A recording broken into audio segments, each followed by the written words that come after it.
Assim como nós hoje, eles costumam parar para ouvir aquilo que convém. Vocês concordam comigo ou não?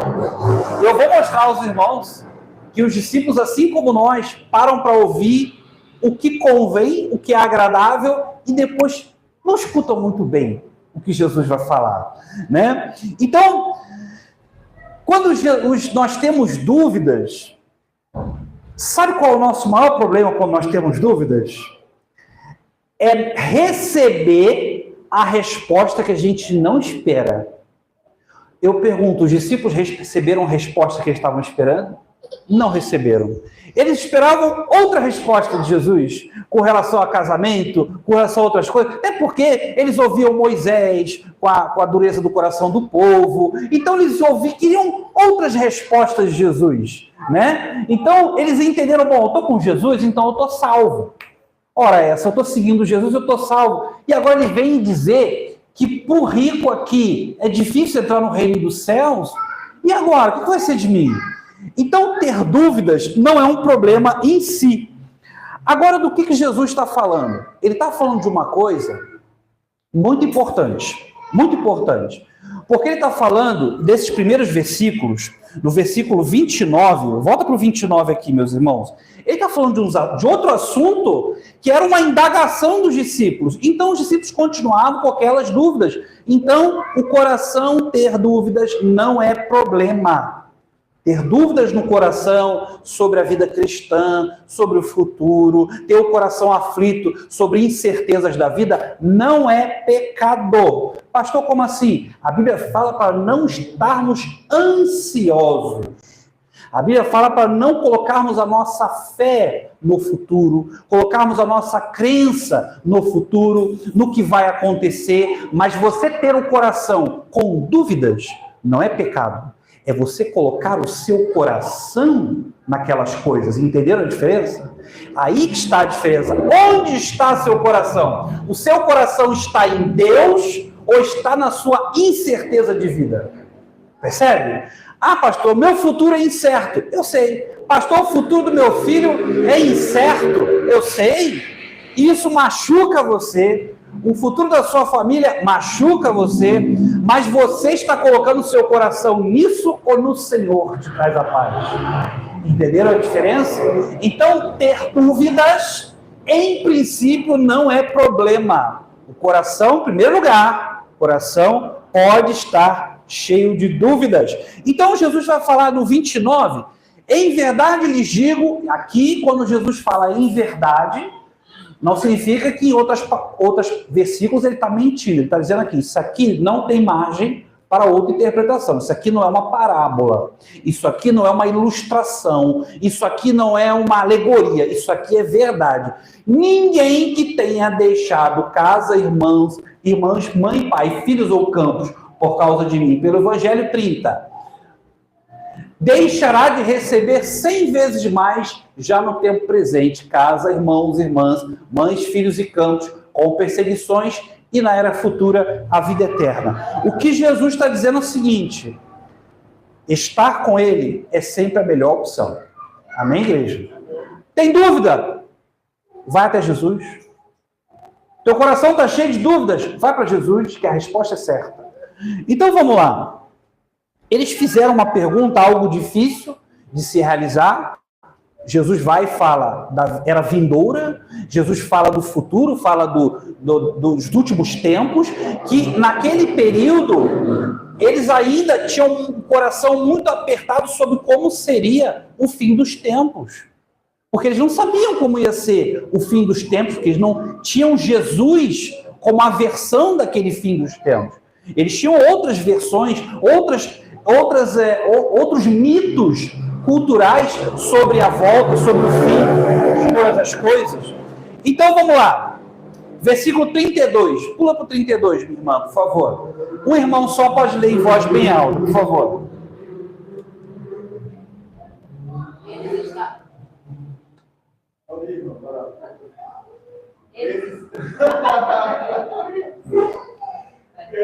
estavam subindo para Jerusalém e Jesus ia à frente. Os discípulos estavam admirados, enquanto os que o seguiam estavam com medo. Novamente ele chamou à parte os 12 e lhes disse: o que haveria de lhes acontecer? Isso. 33. Eis que estamos subindo para Jerusalém, e o Filho do Homem será entregue aos chefes dos sacerdotes e aos mestres da lei. Eles o condenarão à morte e o entregarão aos gentios. Se concentra nisso aqui. Olha o que Jesus está contando para eles, tá? Pode avançar. Se concentra nisso aqui. Que zombarão dele, cuspirão nele, o açoitarão e o matarão. 3 dias depois, porém, ele ressuscitará. Pode avançar. Nisso, Tiago e João, filhos de Zebedeu, aproximaram-se dele e disseram: Mestre, queremos que nos faça o que vamos pedir. Dá mais um clique. O que vocês querem que eu faça? Perguntou. Próximo. Eles responderam: permite-nos que, na tua glória, nos sentemos um à tua direita e outro à tua esquerda.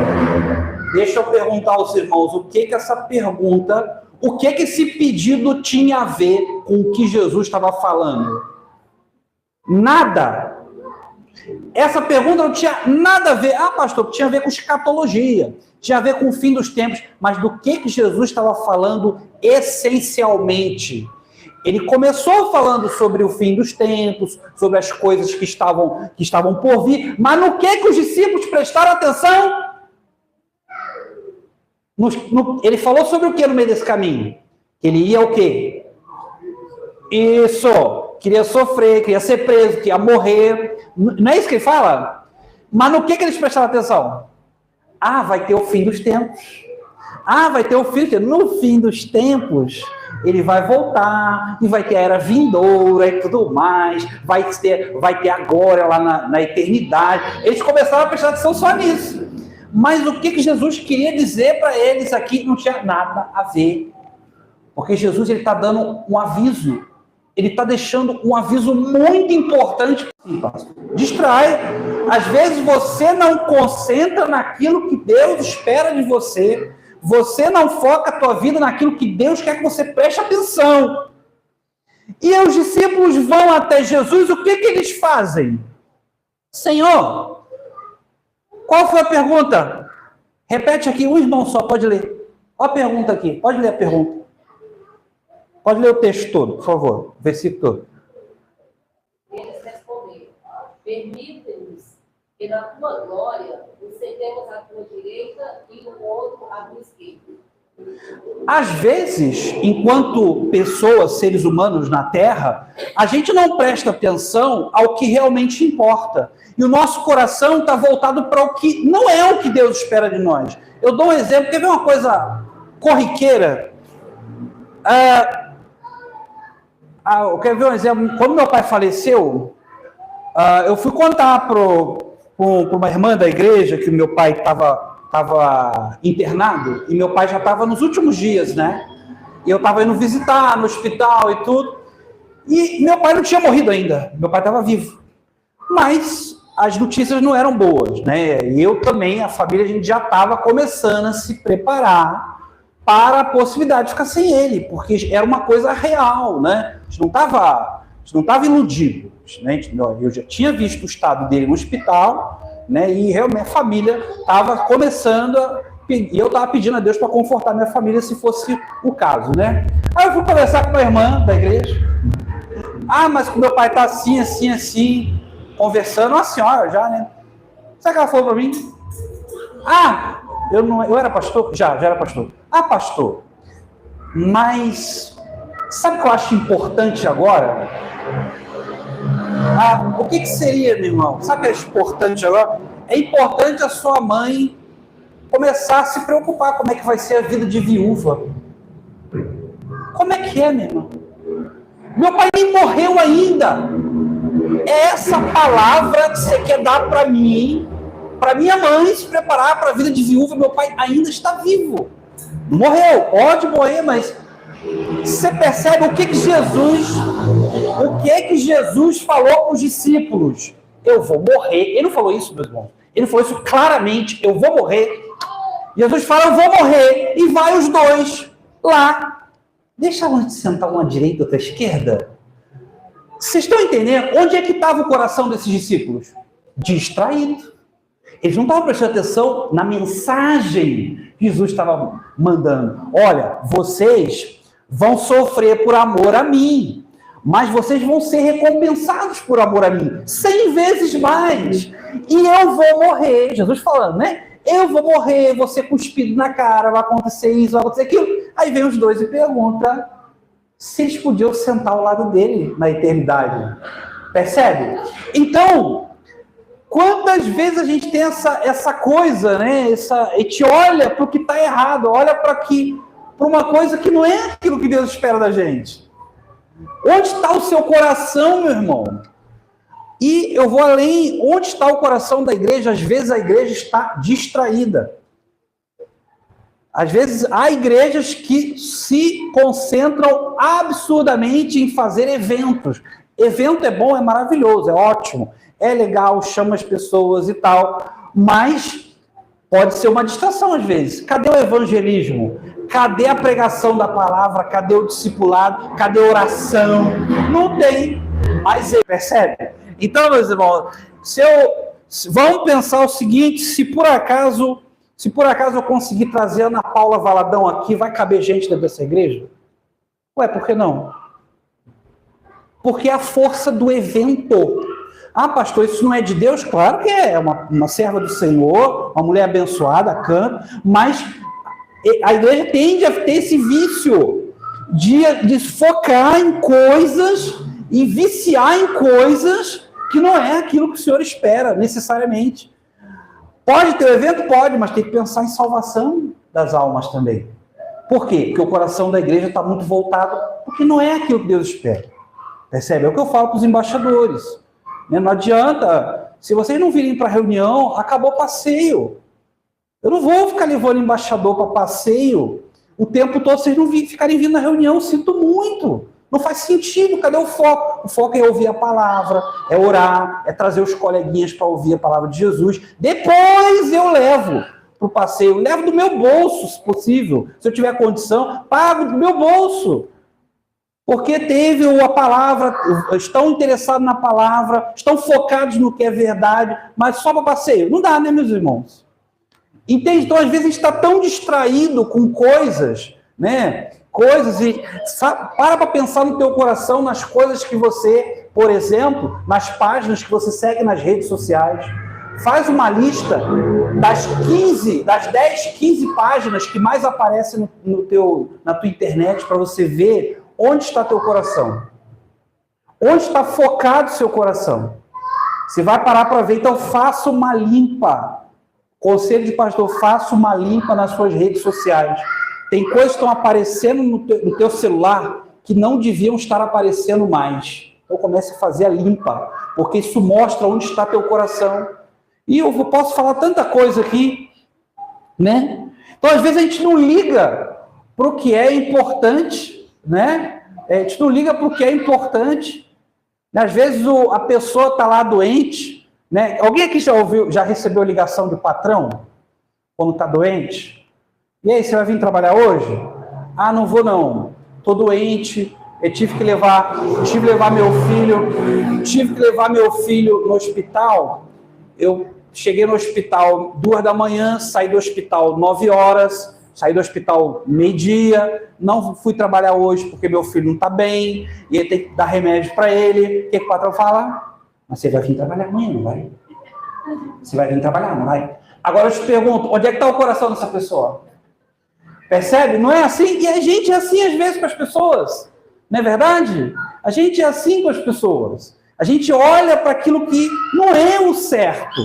Né? A gente age às vezes com as pessoas como se fosse esse patrão, querendo que o empregado vá trabalhar no dia que o filho está doente. Percebe? Que assim é o ser humano. Assim é a vida. Né? Perguntando coisas que não cabem. Procurando saber coisas que não cabem, porque estamos distraídos. Versículo 41, avança para 41, minha irmã, por favor. Então vamos lá. Quando os outros 10 ouviram isso, ficaram indignados com Tiago e João. Talvez a indignação, a Bíblia não deixa tão claro o porquê da indignação. A Bíblia não deixa tão objetivamente, mas provavelmente ficaram indignados porque eles não foram lá pedir primeiro. Porque eles não foram lá na frente pedir a mesma coisa. Porque eles também estavam com o coração voltado. Eu digo, às vezes o que a gente fala não é o que o nosso coração realmente deseja. Eu provo na palavra o que Pedro falou para Jesus logo no começo do versículo que a gente leu. Volta lá. Vamos voltar. Versículo 24. Volta lá, 24. Pode avançar. 25, 26, 28. Aqui. Lê aqui um irmão só, por favor.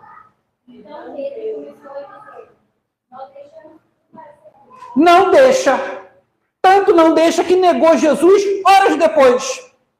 Tanto não deixa que disse, não conheço esse homem.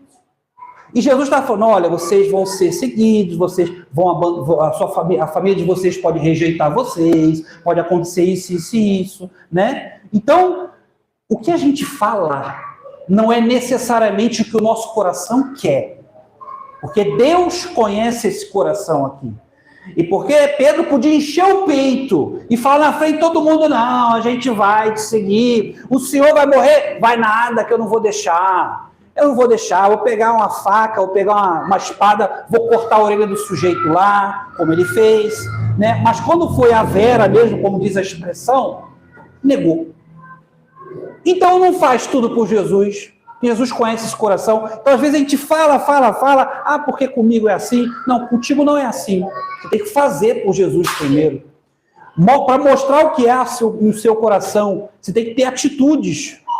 Então, versículo 41, pode voltar para 41 já.